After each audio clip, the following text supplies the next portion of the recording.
Sagung Dumadi. Pada kesempatan kali ini akan melanjutkan cerita Gajah Mada bagian ke-19. Dalam perang yang terjadi, dengan mudah Rakuti memberi perintah. Tidak sadar apa yang terjadi, pasukan Jalayuda mau melaksanakan perintah itu. Karena dalam perang yang melibatkan pasukan segelar sepapan, harus ada yang mengendalikan. Namun, kini setelah sebagian prajurit mendapat kesempatan berpikir, mereka dililit rasa tidak pada tempatnya. Mengapa Rakuti memberikan perintah kepada mereka? Apa hak Rakuti memberi perintah kepada mereka? Rakuti bukannya tidak menyadari hal itu. Melihat para prajurit menatapnya dengan aneh, Rakuti agak kebingungan. Namun Rakyat Kuti tak kehilangan akal. Rakyat Kuti yang mempunyai kemampuan mempengaruhi orang lain dan berbakat menjungkir balikkan keadaan, mencoba menggunakan bakatnya itu. Tanpa banyak bicara, Rakuti berjalan menyibak prajurit Jalayuda yang memandanginya dengan tatapan aneh. Para rakyat Wenesuka yang melihat perkembangan tak terduga itu bergegas mengikuti. Ternyata sosok mayat Tumenggung Panjiwatang yang dituju Rakuti. Pimpinan Wenesuka itu berjongkok di depan jasad yang tidak bernafas lagi itu. Rakuti termangu beberapa saat lamanya. Tidak ada yang memerintahkan para prajurit berdatangan. Para senopati pimpinan kelompok-kelompok kecil dari pasukan Jalayuda itu mengelilingi pimpinannya yang telah tidak bernafas. Menjadi mayat beku, dengan tangan kanannya Rakuti menutup mata mayat Panjiwatang yang melotot. Rakuti segera mengubah suaranya menjadi agak serak, seolah dirinya lah yang paling berduka dengan kematian Panjiwatang itu. Perubahan yang diinginkan selalu meminta korban, berkata Rakuti. Aku mengenal dengan baik siapa dan orang macam apa Kakang Tumenggung Panjiwatang. Kami banyak berbicara dan bertukar pikiran. Aku sering pula berbeda pendapat dengannya. Namun, beda pendapat itu tak menyebabkan kami berselisih jalan. Sayang, anak panah telah melukai tubuhnya. Anak panah sangat beracun yang kita tahu hanya pasukan Bayangkara yang memakai. Rakuti berdebar-debar, tidak yakin apakah akan bisa mempengaruhi segenap senopati yang memimpin kelompok-kelompok kecil dalam pasukan Jalayuda supaya tetap bisa dimanfaatkan untuk menggempur istana, dijadikan landasan kakinya dalam menggapai hasrat keinginan duduk jigang di atas dampar Kencono Wilwotikto. Tumenggung Panjiwatang tiada, Rakuti berkata dengan nada suaranya yang makin serak dan bergetar. Sekarang, apakah yang akan kita lakukan? Pertanyaan yang kelihatannya sederhana itu ternyata membuat para senopati pasukan Jalayuda kebingungan. Mereka bingung karena tidak punya jawaban yang bisa diyakini atau dijadikan pegangan sekaligus menjadi arah yang jelas apa yang akan dilakukan setelah pimpinan mereka tiada. Semula para senopati dan segenap prajurit memang telah sepakat satu kata satu hati untuk menghantam istana dan menurunkan Jayanegara dengan paksa dari singgasana yang didudukinya. Jika upaya itu berhasil, Tumenggung Panjiwatang akan menggantikan Jayanegara menjadi orang utama di Majapahit. Namun Tumenggung Panjiwatang telah praloyo. Jadi apa yang harus kita lakukan? Tak ada yang bisa menjawab pertanyaan itu. Tidak peduli siapapun yang memimpin, lanjut Rakuti, keinginan serta cita-cita mulia rakyat Tumenggung Panjiwatang untuk menggulingkan Sri Jayanegara yang keblinger dan tidak tahu diri itu harus ada yang melanjutkan sampai benar-benar menjadi kenyataan. Para senopati dan prajurit yang mengelilingi mayat Rakyat Panjiwatang saling pandang satu dengan lainnya. Ucapan Rakuti yang mengalir tenang itu menyihir mereka. Atau apakah kita akhiri petualangan ini hanya cukup sampai di sini saja? Rakuti menekan, jika hanya sampai di sini dan Jayanegara tidak digulingkan, Jayanegara yang pendendam itu akan melakukan pembersihan habis-habisan. Seorang demi seorang dari kita semua akan dibabat habis. Lari dan bersembunyi pun akan dikejar. Selanjutnya, Jayanegara akan menghapus keberadaan pasukan Jalayuda yang disegani kawan, ditakuti lawan, hingga tidak ada jejak bekasnya sama sekali.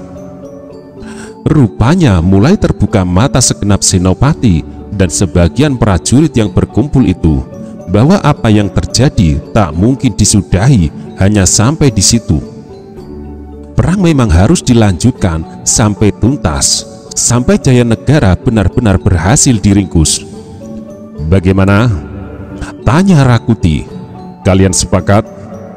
Seorang senopati tampil mewakili teman-temannya. Tak ada pilihan lain. Perang memang harus dilanjutkan sampai diperoleh keyakinan Jayanegara terguling. Para senopati lainnya sependapat. Terlihat dari mereka yang mangut-mangut membenarkan. Rakuti merasa tiba saatnya untuk menggiring mereka. Seperti apa yang aku bilang, berkata Rakuti, tidak menjadi soal siapa yang akan memimpin perang ini. Tadi aku lancang mengambil alih kepemimpinan karena aku melihat Tumenggung Panjiwatang dibunuh dengan cara sangat licik. Kini aku kembalikan kepada kalian siapa yang bakal memimpin. Menjadi pucuk pimpinan pasukan Jalayuda, membedah pintu gerbang yang tebal dan kukuh itu. Siapapun yang akan mengendalikan perang akan kudukung sepenuh hati. Segenap Dharma Putra Winesuka juga akan mendukung. Tak ada seorang pun senopati dalam pasukan Jalayuda itu yang berani menampilkan diri mengambil kendali. Bagaimana kalau kau saja? Seorang senopati tiba-tiba menyampaikan pendapatnya. Rakuti memang telah menduga akan seperti itu. Namun Rakuti kaget, atau tepatnya pura-pura kaget. Senopati yang baru saja melontarkan usulan itu memandang teman-temannya. Senopati itu lega karena temannya sependapat dengan gagasan itu. Jangan aku, jawab Rakuti. Aku tidak keberatan untuk tampil mengendalikan pasukan. Tetapi, apakah prajurit Jalayuda akan mau menerima kehadiranku sebagai pimpinan yang mengendalikan pertempuran? Tak soal, jawab senopati yang mengusulkan Rakuti. Kami akan menempatkan diri di bawah perintahmu sampai upaya itu benar-benar membuahkan hasil. Rakuti tidak tersenyum. Meskipun dalam hati pimpinan Winesuka itu tersenyum, Rakuti bangkit dan memandang regol istana seolah mengukur seberapa tebalnya. Di Nabastala, mendung yang tebal makin merata di segala penjuru. Mendung tebal dan suasana yang suram itu seolah menjadi gambaran apa yang terjadi. Majapahit sedang berwajah suram, dibalut duka dan sakit. Akan aku penuhi keinginan kalian, berkata Rakyat Kuti. Tetapi sebaiknya berundinglah lebih dahulu. Hanya itu permintaanku. Para senopati pasukan Jalayuda yang masih lengkap itu kemudian berunding antara satu dengan lainnya. Di antara mereka terlihat pembicaraan yang bersungguh-sungguh. Apa yang sedang mereka bicarakan, Rakuti tidak mendengar atau tidak ada gunanya mencuri dengar. Rakuti sudah mempunyai gambaran apa yang sedang mereka bicarakan. Para senopati pasukan Jalayuda memang tak punya pilihan lain kecuali perang harus diselesaikan. perang harus diselesaikan sampai tuntas. Untuk itu harus ada yang menjadi pimpinan mengendalikan gerak pasukan. Dalam hal itu, Rakyat Kuti telah menunjukkan keberhasilannya dengan memporak-porandakan gabungan pasukan Jalapati dan Jalarananggana. Jelas Rakuti mempunyai pandangan yang tajam dalam menghitung berbagai kemungkinan di medan pertempuran. Dengan wajah diteguk, Rakuti berdiri. Ratanca dan Rayuyu mendekat, disusul kemudian oleh Rabanya, Rawedeng, dan Rapangsa. "Mereka orang-orang bodoh," bisik Rakuti. Tubuh mereka sangat kekar, otak mereka amat kecil. Rawedeng tersenyum mendengar kata-kata yang menurutnya sangat lucu itu. Winesuka lainnya juga tersenyum.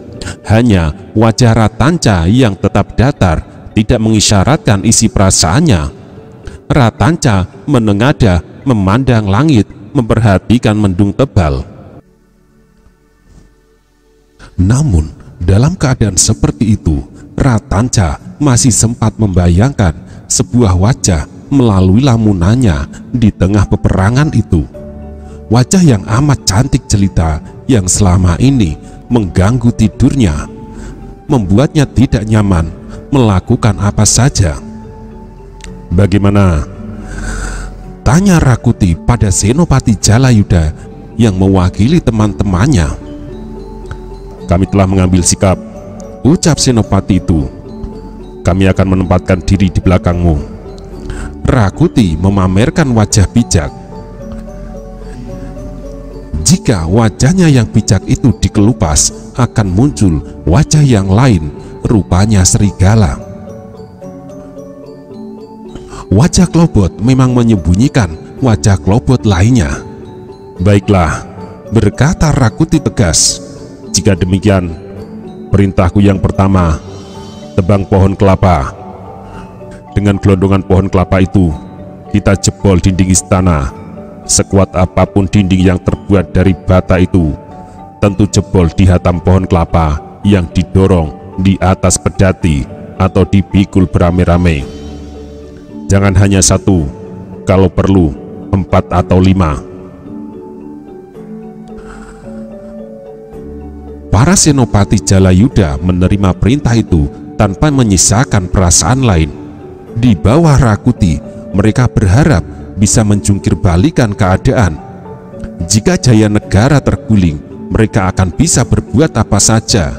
Yang berpangkat Senopati bisa dengan mudah dan semaunya menaikkan pangkat itu menjadi tumenggung. Prajurit menjadi bekel dan bekel menjadi Senopati. Atau kalau mau prajurit langsung naik pangkat menjadi tumenggung.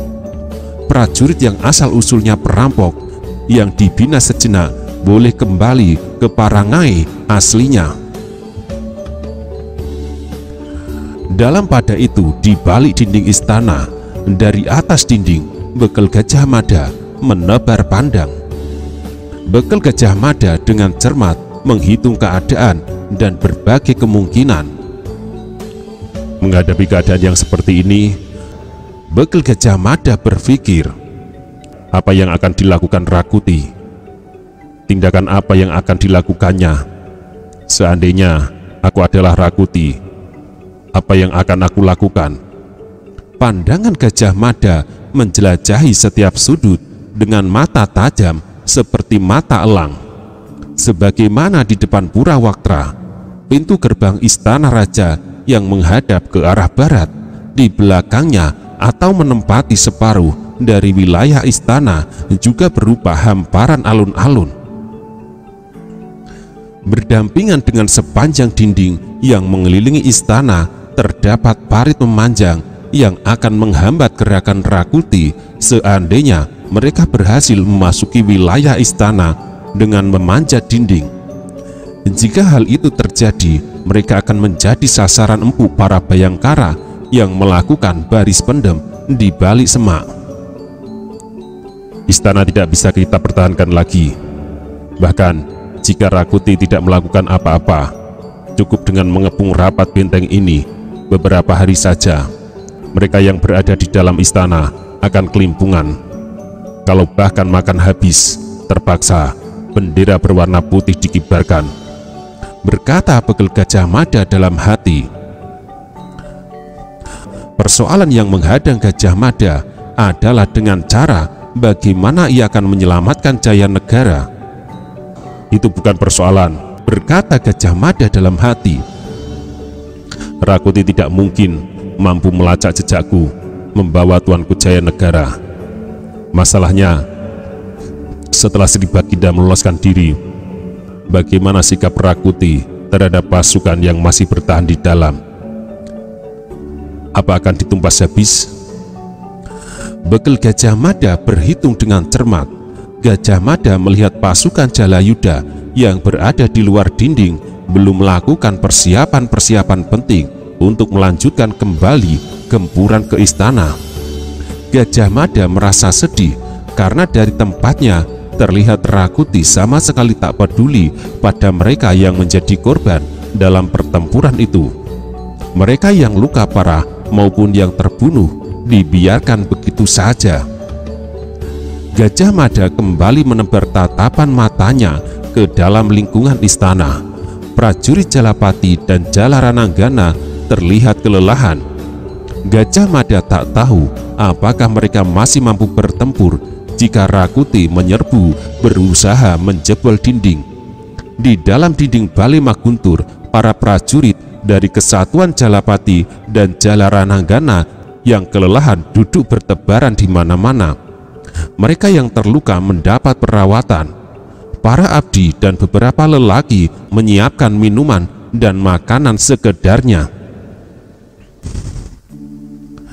Namun, suasana yang muram tak tercegah melengkupi semuanya. Wajah-wajah yang suram dan duka yang mendalam.